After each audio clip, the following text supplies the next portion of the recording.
Today, I want to talk to you about one very important thing, especially if you're already retired or headed that way soon. And that thing is time. In just a minute, I'm going to walk you through a chart that really shows, it does an excellent job to set your expectations for your future years about where you're going to spend your time.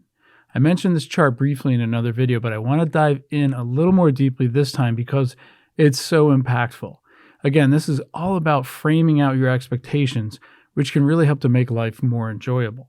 It's the oh no's and the bad surprises that usually get us riled up, right? Let's try to avoid those and have as much good decision making as we can. Let's go.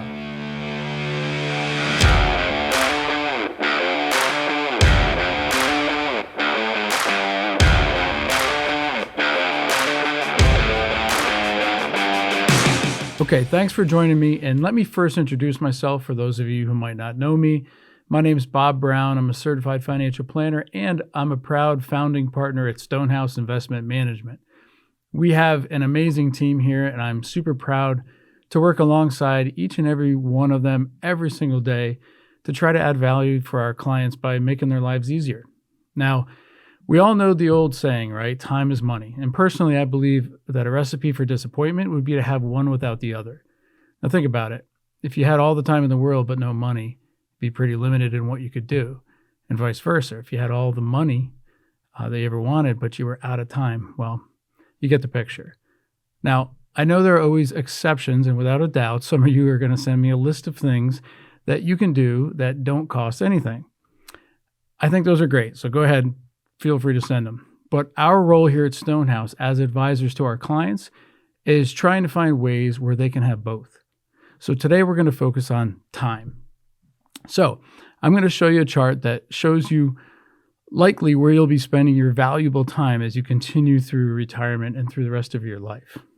At first glance, there's a lot to unpack on the screen, but let me walk through each one of these with you because I think each one tells a unique story. Let's start with friends. We end up making a lot of friends in our childhood and also while we're in school, but soon we get on with our adult lives and the amount of time we get to spend with our friends goes down over time. No real surprise here, but it does make you want to reach out and give a call to one of your friends or college buddies just to touch base again. We find almost the same experience with the family.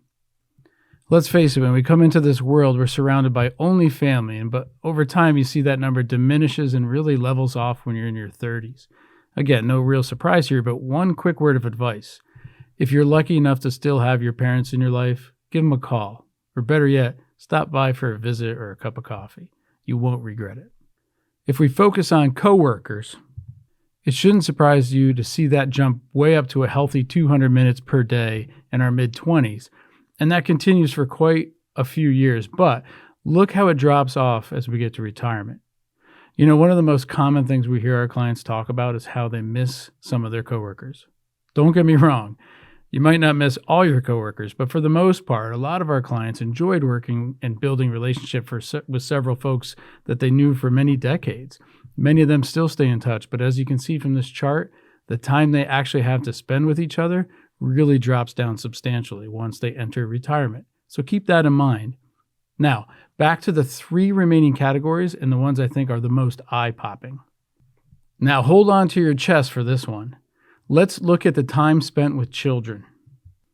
Not a shock to see that line spike way up in our late 20s and 30s when most of us are having babies, and then they grow up, but soon as we enter our 40s, they become teenagers, want to spend less time with us, and then maybe go to college and eventually young adults. And they're off on their own, only coming back to us maybe for laundry services, maybe career advice, and maybe babysitting.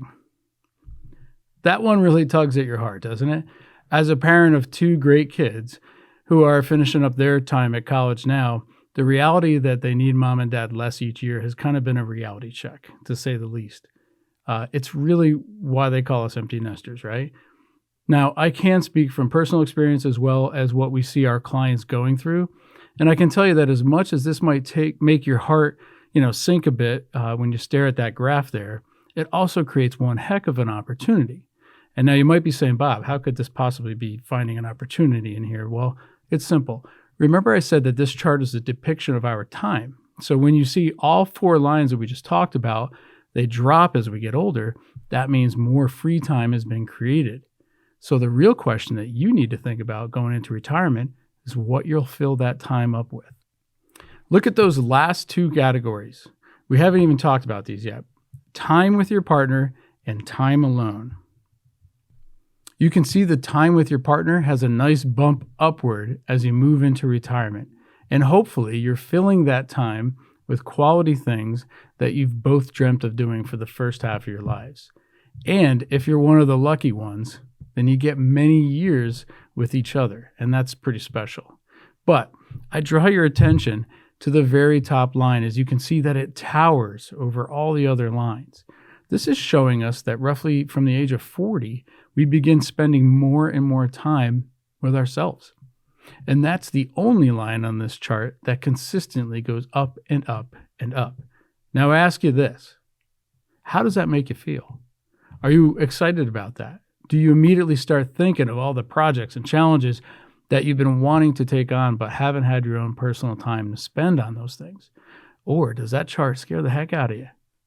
Maybe it's the idea of, or just the idea of more and more isolation, and maybe it sounds like torture to you.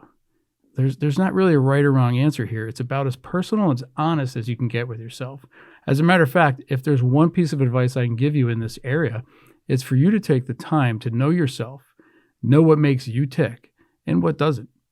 Here's an example of what I mean by that. I know some folks who hit retirement running. They moved away from the hustle and bustle of their hometown, their busy hometown, which most of us would call a city, but they called it a town. And they moved way up north to a 10-acre property nestled way back in the woods. For some of you, that might sound like a dream come true, but I can tell you for this couple, it was their worst nightmare. In less than 1 year, they listed their home, and they took a hit on that for sure.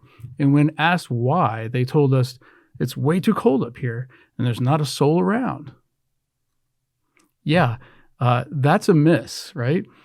You're probably asking yourself, what the heck were they thinking? And the reality is they weren't really thinking it through. And that's what they missed. And what I'm encouraging you to do here, they made the move for one reason. They had a friend in that neck of the woods. And since they were such good friends, they assumed they'd love living in that same neighborhood. I'm here to tell you, it doesn't work that way typically, right? You see, in order to have a much better chance of a happier retirement, you don't need to do hours and hours of research, but you do need to understand what to expect. And as you can see from the chart I shared, knowing yourself and your partner's interests and what you want to do in your retirement can really make a ton of difference. If you like warm weather and you like people, considering moving to Tampa Bay, Florida, not Rockland, Maine. Anyway, I hope that you found that chart and this conversation helpful. If you've enjoyed it, please give it a like. We'd love to have you subscribe to our videos. It's basically our goal to continue to provide people like you real good information about finance and life and all the things that make life worth living, really. We're just here and we're trying to make your life easier.